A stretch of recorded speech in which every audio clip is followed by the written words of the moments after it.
Ang panahong akala natin malaya na tayo. Ang kwentong hindi madalas ikwento sa kasaysayan ng Pilipinas. May isang bahagi ng kasaysayan ng Pilipinas na madalas nating marinig pero bihira nating talagang maintindihan. Ito ang panahon na sinasabing natapos na ang pananakop. Panahon na sinasabing dumating ang kalayaan. Pero kung titingnan mong mabuti, ito rin ang panahong pinakamalalim ang pagbabago sa isip ng Pilipino. Pagkatapos ng Espanya, ano ang sumunod? Matapos ang mahigit 300 taon ng pamamahala ng Espanya, akala ng mga Pilipino malapit na ang tunay na kalayaan. May mga revolusyon, may mga bayaning nagbuwis ng buhay, may mga pangarap na malaya na ang bansa. Pero habang abala ang Pilipinas sa pakikipaglaban sa Espanya, may isa pang bansang nakatingin mula sa malayo, ang Estados Unidos. Ang labanang hindi tayo inabisuhan noong 1898 siglo. Nagkaroon ng digmaan sa pagitan ng Espanya at Amerika. Hindi ito tungkol sa Pilipinas sa simula, pero nadamay tayo. Natalo ang Espanya. At sa isang kasunduang tinawag na Treaty of Paris, ang Pilipinas ay ipinasa sa Amerika. Hindi tinanong ang mga Pilipino, hindi kinonsulta ang mga revolusyonaryo para tayong lupang ibinenta sa mesa ng mga banyaga, ang pag-asa na biglang napalitan. Noong una, maraming Pilipino ang naniwala na tutulungan tayo ng Amerika. Nagpakilala sila bilang tagapagturo, nagdala ng edukasyon, nagtayo ng paaralan, pero may kapalit ang lahat, kontrol, at doon nagsimula ang bagong yugto ng pakikibaka. Ang digmaang Pilipino-Amerikano. Hindi ito madalas ituro ng detalyado sa eskwela, pero nagkaroon ng digmaan sa pagitan ng mga Pilipino at Amerikano. Pinamunuan ng mga Pilipino na gustong ipaglaban ang kalayaan. Isa sa mga leader noon ay Emilio Aguinaldo. Hindi perpekto ang kanyang pamumuno. May mga kontrobersya, may mga hidwaan, pero malinaw ang layunin. Hindi pa tapos ang laban para sa kalayaan. Isang digmaang mas malala sa inakala. Ang digmaan laban sa Amerika ay hindi tulad ng laban sa Espanya. Mas moderno ang armas, mas organisado ang hukbo, mas sistematiko ang operasyon. Maraming Pilipino ang namatay, may mga baryong sinunog, may mga sibilyang nadamay, at unti-unting napagod ang bansa. Hindi dahil mahina, kundi dahil sobrang haba na ng laban.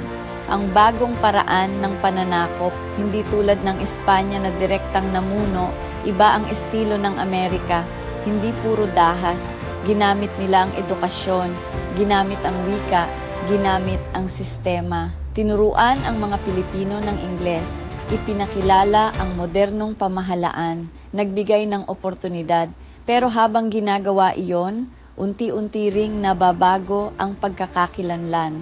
Ang laban sa isip, hindi sa lupa. Ang panahong ito ay hindi lang laban ng teritoryo, ito ay laban sa kultura, identidad, pagtingin sa sarili mula sa pagiging kolonya ng Espanya, biglang naging kaalyado ng Amerika. At dito nagbago ang tanong, sino na ba talaga tayo bilang Pilipino? Ang panahon ng pag-aaral at pag-asa, maraming Pilipino ang natuto. Nagkaroon ng oportunidad, may mga naging guro, abogado at leader. Pero sa likod nito may isang katotohanan. Hindi pa rin tayo ganap na malaya. May sariling gobyerno pero may kontrol pa rin. May sariling boses pero may limitasyon. Ang ikalawang pagsubok, ang digmaang pandaigdig. Habang nagbabago ang Pilipinas, dumating ang bagong banta, ang Japan. Digmaan, takot, pagkawasak. Sinakop ng mga Hapon ang Pilipinas noong World War II. Muli, ang Pilipino ay nasa gitna ng labanan, ang katapangan ng karaniwang Pilipino. Hindi lang sundalo ang lumaban, may mga magsasaka na naging gerilya, estudyanteng naging tagapagbalita, ina na nagtatago ng sugatan, kabataang nagdadala ng mensahe. Hindi sila kilala sa libro, pero sila ang nagpanatili ng pag-asa, ang pagbalik ng Amerika. Pagkatapos ng digmaan, bumalik ang Amerika, tinulungan ang bansa bumangon, nagbigay ng suporta. At noong 1946, ibinigay ang kalayaan ng Pilipinas, opisyal, dokumentado, kinilala ng mundo. Pero ang tanong, malaya na ba talaga? May bandila na tayo, may sariling gobyerno, may sariling desisyon, pero may naiwan. Kahirapan, sugat ng digmaan, impluwensya ng banyaga, ang kalayaan ay hindi lang papel. Ito ay proseso, ang modernong Pilipino. Mula noon hanggang ngayon, hinuhubog pa rin tayo ng kasaysayan.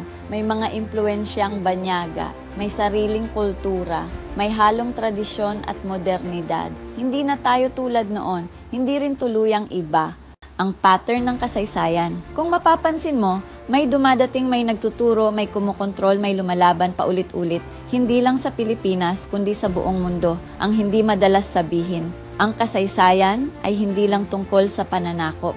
Ito ay tungkol sa pagbabago ng isip. Kapag naniwala ang tao na hindi siya kayang tumayo, doon nagsisimula ang tunay na pagkatalo, ang tunay na laban. Hindi baril, hindi espada, kundi identidad, dignidad, paninindigan ang tanong para sa kasalukuyan. Hindi na tayo kolonya ngayon, pero may mga tanong pa rin. Sino ang may impluwensya? Ano ang pinaniniwalaan natin? Tayo ba ang nagdedesisyon para sa sarili natin? Ang kasaysayan ay hindi natapos. Ito ay nagpapatuloy. Ang panahong akala natin malaya, na tayo ay panahong hinubog kung sino tayo ngayon. Hindi perpekto ang ating nakaraan. Hindi rin madali ang ating paglalakbay. Pero malinaw ang isang bagay. Ang pagiging Pilipino ay hindi lang dugo o lugar. Ito ay pagpili na tumayo, mag-isip at ipaglaban kung ano ang tama. Ang kasaysayan ay hindi lang alaala, ito ay tanong. At ang tanong ngayon, kung ikaw ang nasa panahong iyon, lalaban ka ba o sasabay na lang sa agos? Dahil ang bawat henerasyon ay may sariling laban at ang kasaysayan ay naghihintay kung sino ang susunod na tatayo. Kung nagustuhan mo ang video na ito, pakipindot ang like, share at mag-subscribe para sa mas marami pang video na ganito. Ngayon alam mo na